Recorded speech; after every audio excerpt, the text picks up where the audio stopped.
The person you see right now is not who I always was. I have been a work in progress for 57 years. I know you can't believe it.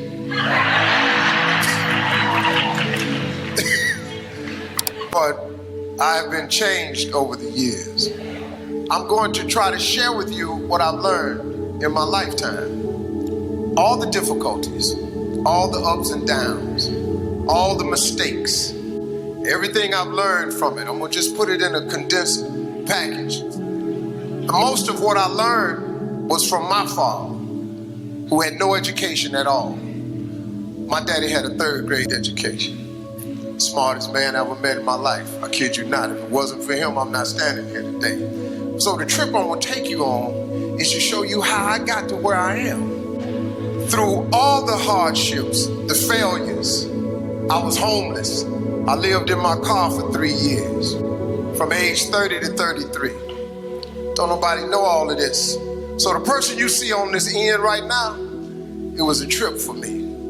It was a total and complete journey. 6th grade now, 1968, I'm 10. They sitting up there and people started standing up. Brenda wants to be a doctor. Larry wants to be a lawyer. So I stood up and I'm thinking to myself, now this is a gold star moment right here. Oh yeah, this is the day I've been waiting on. I'm gonna get recognized for the brilliant cat that I am. And it's no doubt in their mind now who the star student of this school is, because I done put something on my paper that was unbelievable. Because nobody had wrote on their paper, I want to be on TV. I get up in front of the class, she said, what did you write on your paper? This is big. I said, I want to be on TV. She said, why did you write that on your paper? I said, because that was our assignment for today. She said, and what made you think you could write such a thing on your paper? I said, okay, obviously, this is not the proper tone to be talking to when you about to give me a gold star. She said, who do you know on TV? I said, nobody. She said, anybody in this school ever been on TV? I said, no ma'am. She said, anybody in your neighborhood ever been on TV? I said, no ma'am. She said, well, what makes you think you can be on TV? And she crushed me. I said, I don't know, but that's what I want to do. She said, I'm gonna call your house and I'm gonna tell your mother that you're a smart aleck. So when I got home, she on the front porch, and she said, what did you do up at that school? I said, well, Mama, I just did what she asked me to do. She asked me what I wanted to be. I wrote, I want to be on TV. She said, why did you write that on the paper? I said, because Mama, that's what I want to be. She said, when your daddy get home, I'm gonna tell him you've been up at the school being a smart aleck. So he comes home, he takes his bath, and he's reading the paper, and afterwards, he said, boy, come in here. He said, what is this your mama telling me you did up at the school? And she's standing there. Tell him what you did. And I said, I wrote on a piece of paper, I want to be on TV. He said, what you do that for? I said, because that's what the teacher asked us, Daddy, what we want to be. She said, and you're being up there being smart, he going to put a smart answer, he want to be on TV. My father looked at me and said, well, what's wrong with that? I said, okay. She was going, well, Slick, he got to be more reasonable like the teacher said. He said, well, Bill, that don't make no sense if that's what the boy want to be. She said, he can't do what he want to do. Got to do like the teacher say. He said, boy, go in your rooms. Come in the room a little bit later on. He said, boy, what you write on your paper? I said, I want to be on TV. He said, well, what she want you to put on the paper? I said, I don't know, Daddy, like a policeman or a ball player or something. That's what all the rest of the boys put. He said, well, put that on the paper. Take it back up to that dream-killing heifer.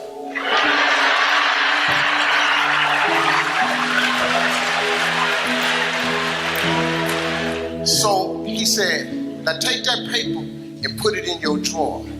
He said, every night before you go to bed, read your paper. He said, every morning when you get up and go to school, read your paper. I did it. If you turn on your television set,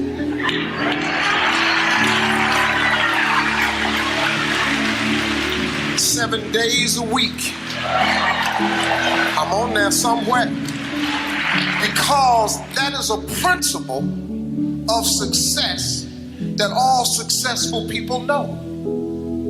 If it is written, so shall it be. That's the deal.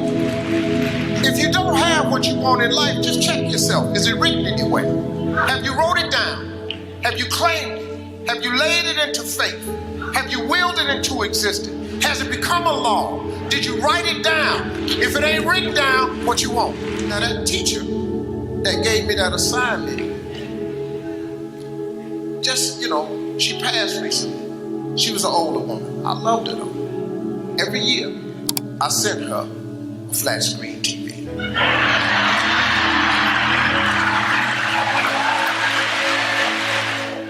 And what I learned was that success that all successful people know, we write it down. It's a vision board. You got to have vision boards, man. You ought to see what's on my laptop and my computer. Even I, with all God has blessed me with, I still have visions. A man without a dream or vision shall perish. You've all heard this. I just try to put it in a way where it's real talk.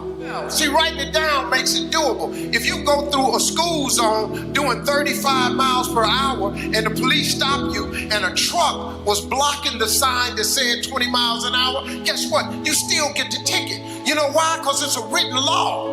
They put it into law. They wrote it down. The fact that you ain't read it, the fact that you didn't see the sign, tough. It's written. 20. You break the law, 20. You got to write it down. That's an important thing. See, here's a cold thing I learned. You got to fix your mindset. You change that. The moment you change your thought, your attitude determines your altitude. The moment you change your thought is the moment you change your existence. A flea is the smallest insect, one of the world's smallest insects. Do you know that a flea has a 36-inch vertical? That's pretty high. The average human being cannot jump 36 inches. 36 inches. That's right here. If you take that insect and you capture it and put it in a jar and put the lid on it, that insect still has a 36-inch vertical. You know what it does? It jumps 36 inches, but it hits its head and gets knocked back down. So he makes an adjustment. Since I'm getting knocked back down, I'm not going to jump my full potential. I'm just going to jump just enough so I don't get knocked back down. So, if you get another flea and capture it, the flea goes into the jar. The flea again, another flea, has a 36-inch vertical. But because he's in the jar and he's seen what happens when he hits his head and he gets knocked back down, he duplicates what he sees the other flea doing. And he jumps just high enough where he don't hit his head. The sad thing about it is when these fleas have babies, these fleas are born with a 36-inch vertical. But because they live in the jar with their mama and their daddy, and they got a 36-inch vertical, but they see everybody else jumping just so high, they duplicate it. Becomes generational. It gets passed down. The parent ain't got enough sense to say, hey, I messed up my jump, but you know, you can still go 36. That's why we try to send our kids to college, even if we didn't finish college. We try to get them through school if we never went to school. Every person in here that's a parent wants your child to have a better life than the one you had. You got to. If you don't, there's something wrong with you. You want your grandkids, your children, have a better life than the one you had. What's the deal with the job? People duplicate what they see. You can't do that. Your brain is your lid. If you take the lid off, the potential in every one of us is expansive. It's unbelievable. Imagination is everything. It's the preview to life's coming attractions. You know what that means? Everything was once a thought. That's what that means. Let your imagination go. Open up your mind, trip a little bit, be something extra. The Wright brothers were sitting around one day and said, hey, I want to fly like a bird. Some people said, come on, hey, what this dude just said? Tell them what you just said. I'm going to fly like a bird. I flew in here today.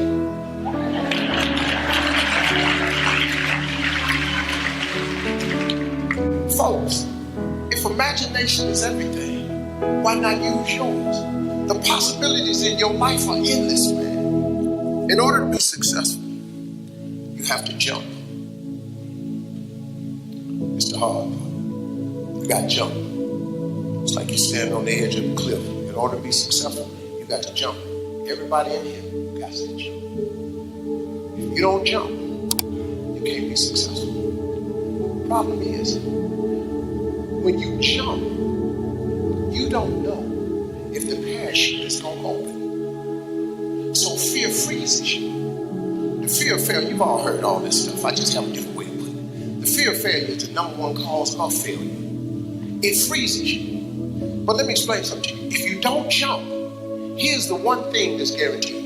When you jump, you don't know if your parachute will open. But here's a fact. If you don't jump, it ain't opening for sure. It don't open at all. There's no chance of you enjoying the ride. But now here's the deal when you jump. Listen to this. It ain't, I will tell you this. It ain't gonna open right away. You hear me? The parachute, I promise you that. When you jump, it's not opening right away. Oh, you're gonna get cut up. Because the parachute is not going to open right away. But see, and your parachute is success.